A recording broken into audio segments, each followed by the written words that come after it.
Znači, okineš mu vrh, tako?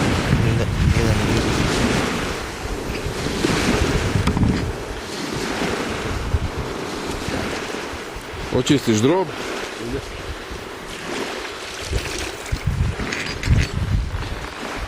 Jednu žilicu. Koju žilicu? Evo, jednu žilicu. Koja? A, to se baci, čak.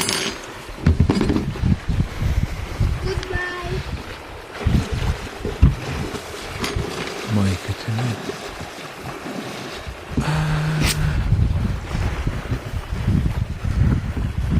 A to...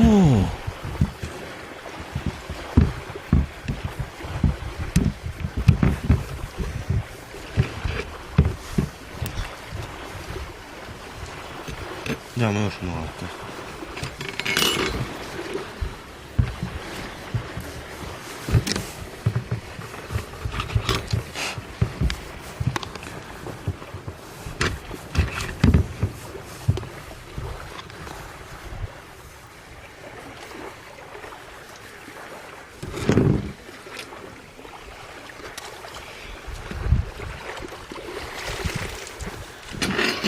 Koja je to žilica?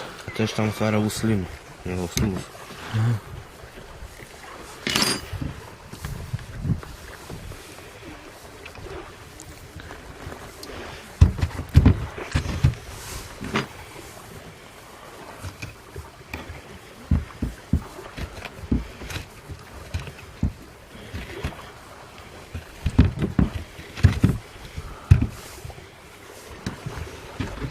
Super, pogledaj, može.